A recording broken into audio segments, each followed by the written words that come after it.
Hello everyone, good morning. কেমন আছো সবাই? আশা করি সবাই খুব ভালো আছো। মন্দিরাস ব্লগস এর একটি নতুন ব্লগে তোমাদের সবাইকে স্বাগত জানাই। আজকে হচ্ছে তোমার রবিবার, আর সকাল থেকে উঠে আমি লেগে পড়েছি। ঘুম থেকে উঠেই তোমার কাজ করতে, ঘরে একটু ঝুল ঝাড়াঝাড়ি করতে। কারণ কালকে সোমবার, কালী পুজো, আর আগের দিন একটুখানি পরিষ্কার না করলেও নয়। আর তারপরে তোমার ঘরগুলো এত নোংরা হয়েছিল, মানে ঝুলে ভর্তি হয়ে গেছিল। কিছুদিন আগেই ঝাড়াঝাড়ি করলাম, পরিষ্কার করলাম, তা সত্ত্বেও তোমার এত ঝুল হয়েছে যে কি বলবো। এই শীতকাল পড়লো মানেই তোমার অতিরিক্ত হারে ঝুল হবে, ধুলো হবে, চারিদিকে নোংরা হবে। জানি না কেন শীতকালে প্রচুর মাকড়সার জাল বনে, জানো তো। মানে দুদিন ছাড়া ছাড়া তোমার বাড়িগুলো যদি না একটু করে হাত লাগানো হয়, মানে তোমার ঝুল ঝাড়াটা দিয়ে যদি না ঝাড়া হয়, তাহলে কিন্তু প্রচন্ড পরিমাণে ঝুল হয়ে যায়। আর আমার মানে বাপের বাড়ি থেকে ঘুরে আসার পর থেকে একবারও করা হচ্ছিল না। তো আজকে ভাবলাম যে না, শত কাজ থাকলেও আজকে আমাকে এটা করতেই হবে, কারণ প্রচুর ঝুল হয়ে গেছে আর দেখতে খুবই খারাপ লাগছে। আর জানো তো, বাড়ি ঘর তোর একটু যদি না পরিষ্কার রাখা হয় না, তাহলে কিন্তু তোমার কেমন একটা নেগেটিভ ফিলিংসও আসে। তাই জন্য আমি ভাবলাম যে না, চলো আজকে সব কাজ ছেড়ে দিয়ে এইটা আগে করে নিই। আর তোমার আজকে যেহেতু রবিবার, সেহেতু তো মেয়ের তো স্কুল নেই, ওই জন্য একটু লেট করে ঘুম থেকে উঠেও ছিলাম। আর এখন তারপর ভাবলাম যে ছেলে উঠলে আমি এই রুমটা, আমাদের রুমটা পরিষ্কার করব। তো দেখলাম তা মানে করতে করতেই, চা খেতে করতে করতেই আমার আমার ছেলে ঘুম থেকে উঠে পড়েছে। তাই জন্য আমি ভাবলাম যে চলো তাহলে এক কাজেই দু কাজ হয়ে যাবে। আর সকালবেলাটা আরো কেন করে নিচ্ছি জানো তো, কারণ হচ্ছে যে তোমার দিদি যে কাজ করতে আসে তার আগে যদি একটু ঝুলটা ঝেড়ে নিই, তাহলে ঝুল টুলগুলো, নোংরাগুলো যেগুলো থাকবে সেগুলো দিদি একেবারে পরিষ্কার করে নিতে পারবে। ঘর ঝাঁট দেবে, মুছবে। তো ওইটার পরে যদি করি, তাহলে তো আবার আমাকে করতে হবে। আর অত সময় আজকে নেই। মানে আজ কেন, কোনোদিনই থাকে না, মানে সময়ের মধ্যে সমস্ত কিছু করতে হয়। তো ওই জন্য অতটা টাইম পাই না। আগে মা রান্না করতো, শাশুড়ি মা, তো আমি ছেলেকে খাওয়ানোর পর এগুলো করতে পারতাম টুকটাক যে কিছু কাজ। কিন্তু এখন তো আর সেটা হয় না। এখন মানে রান্না বান্নার করার একটা মাথায় চিন্তা থাকে যে রান্না বান্না করতে হবে, আর রান্না বান্নাটা সময়ের মধ্যে শেষও করতে হবে, কারণ তারপর আবার ছেলেকে খাওয়ানো আছে। তারপর শাশুড়ি মাও যেহেতু অসুস্থ, সেহেতু একদম অনেক বেলা পর্যন্ত তো থাকতে পারে না, মোটামুটি একটার মধ্যে রান্না কমপ্লিট করতেই হবে।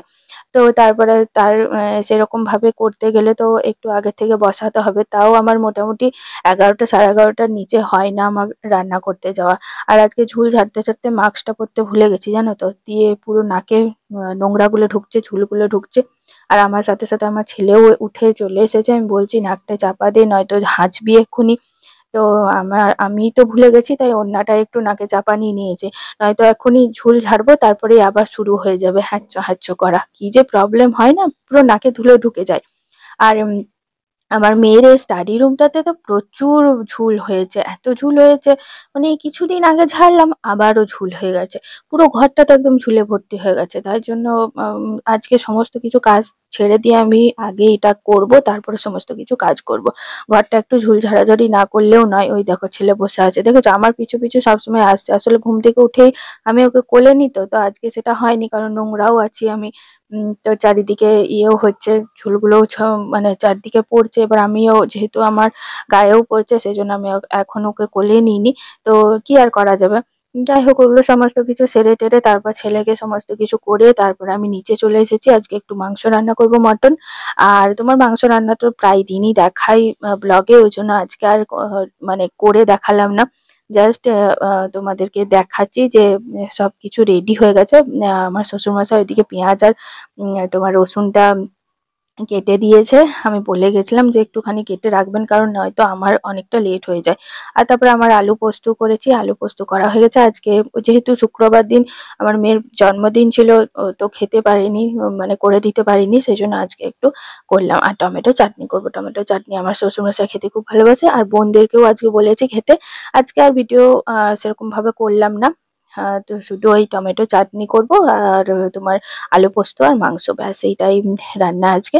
তো ব্যাস বলছি, শুনতে এইটুকু হলেও করতে কিন্তু অনেকটা সময় লেগে যায়।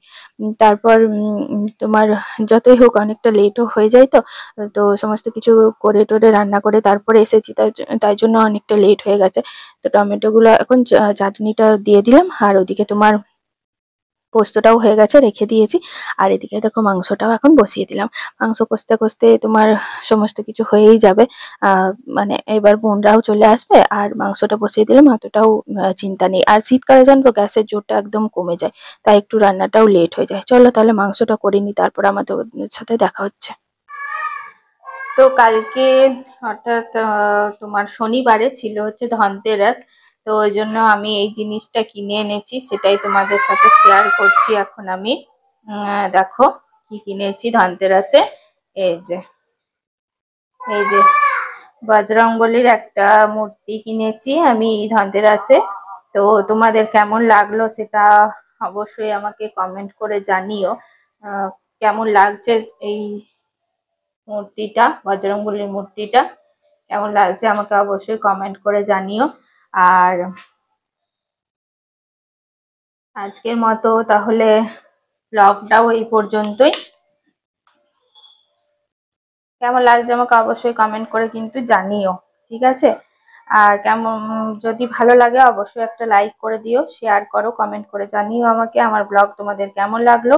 আর চ্যানেলে যারা নতুন আছো তারা প্লিজ চ্যানেলটাকে সাবস্ক্রাইব করে পাশে থেকো, পাশে থাকা বেল আইকনটা অবশ্যই করে ক্লিক করে রেখো, যাতে নোটিফিকেশন সবার প্রথমে তোমাদের কাছে পৌঁছে যায়। তো চলো আজকের মতো আসি, টাটা বাই বাই, আবার দেখা হচ্ছে কালকে। খুব ভালো থেকো সবাই, আর খুব ভালো করে কালী পুজো কাটাও। আর যারা যারা এখনো অব্দি আমার চ্যানেলটি সাবস্ক্রাইব করোনি, সবাই একটু চ্যানেলটা সাবস্ক্রাইব করে আমার পাশে থেকো। সবাইকে টাটা বাই বাই।